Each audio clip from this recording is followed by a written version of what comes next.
So with Raw Hogan here, Punch Out Boxing. I'm here with Mark Neilson after the epic Promoters Collide show. I'm emotionally drained after that. How do you feel? Oh, I'm over the moon. I'm buzzing. I could do it all again. Loved it. I mean, it's a proper pinch yourself moment. I've said that before when I've done my York Hall shows.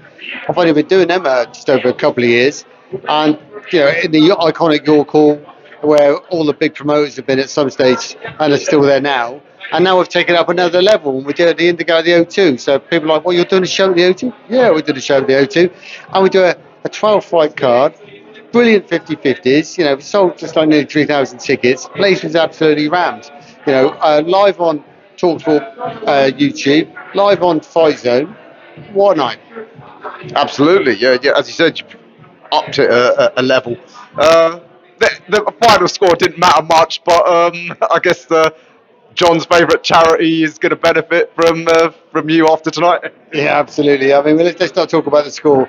All we know is I've got £1,000. I got John's got to nominate, and there's £1,000 going to a charity, so they're going to win out of it.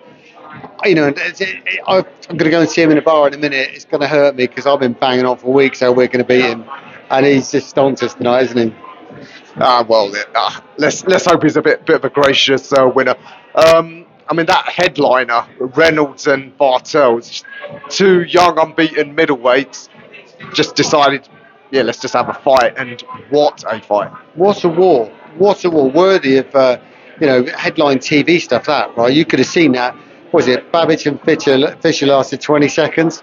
On a show like that, you'd have wanted an undercard full of those to make people think they got their money's worth. But it was toe-to-toe action for 10 solid rounds. Both of those are big, heavy-handed guys, but chins on both of them. They were taking some big, heavy shots, back and forth. Difficult to score. I thought it was going to be close. A draw wouldn't have surprised me. Jordan saying to me at the end, what do you reckon, Mark? I'm thinking, I don't know, mate, it's close. Could go either way. But then there's other people at ringside saying, yeah, I thought he'd won that with a couple of few rounds. But just toe-to-toe action, and we get, as being in the game, we get the best seat in the house, don't we? Absolutely, yeah. I've been telling some of my media colleagues, get closer. You want some of that blood and sweat to splatter you. It's a rite of passage. Any other performances on the night still the show for you or capture your eye? Well, Lewis Roberts is one of our managed fighters. We've had him since his debut. He's had Paddy Fitzpatrick in his corner. He's been in his gym since he was 6 years old. So we've seen that young man develop as a boxer, grow into a man without trying to sound condescending. But he's grown as an athlete, grown as a person. He's brilliant to work with, so we're very proud. He's retained his Commonwealth silver. He's won the vacant English title. He's from Swindon, and Swindon's first ever English champion. And he's very humble about it. He's just at the end, how are you, Lewis? Yeah, good, I feel good, on to the next. He's just great to work with, and there's big things ahead because our division with Ashley Lane winning the British and Commonwealth, and he's one of his sort of sparring partners. There's some really, really big fights ahead. I know Queens, we've got a lot of bantamweights now in that division. Some really interesting fights ahead. So we'll probably rest up, have a look, have a chat with Paddy as well and see what we're going to do with him. But probably get him out in an 8-rounder, get him ready for another big 12-round fight on one of the big platforms.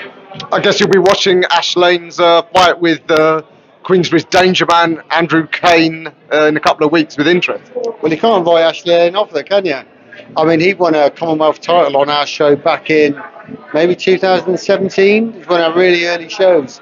And he's still going, and he's still proving people wrong. If you're a betting man, you want to stick a couple of quid on him because you're going to do all right over the long term. So, but he's quite a big puncher. So, and we know Ash can be stopped. Been stopped a few times before, but then he upsets the record books as well. So let's see. Yeah, that'll be fascinating. The super middleweight fight. I thought it might steal the show somewhat, and yeah, Bas Ustergagel. Is he one of yours?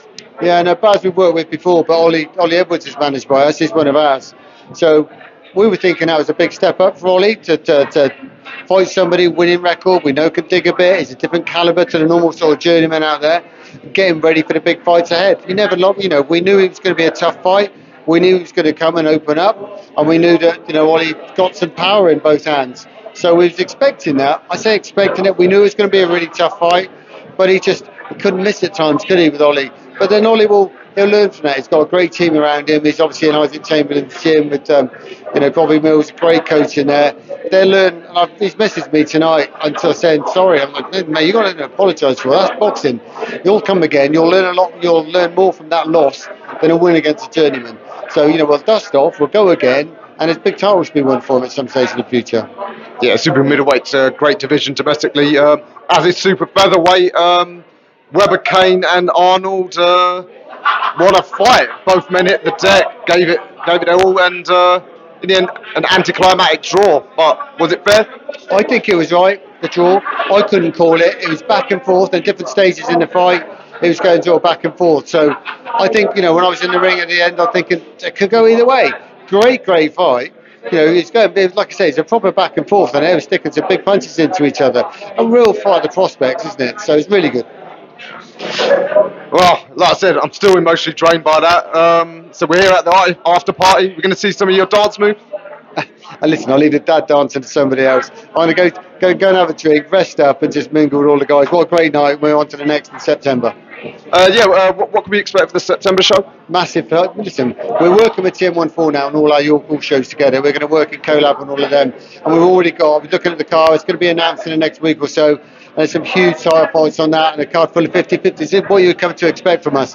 So just keep an eye on the socials. There's big announcements coming next week or two. Fantastic. Mark, I'll let you go and get that drink. You've earned it.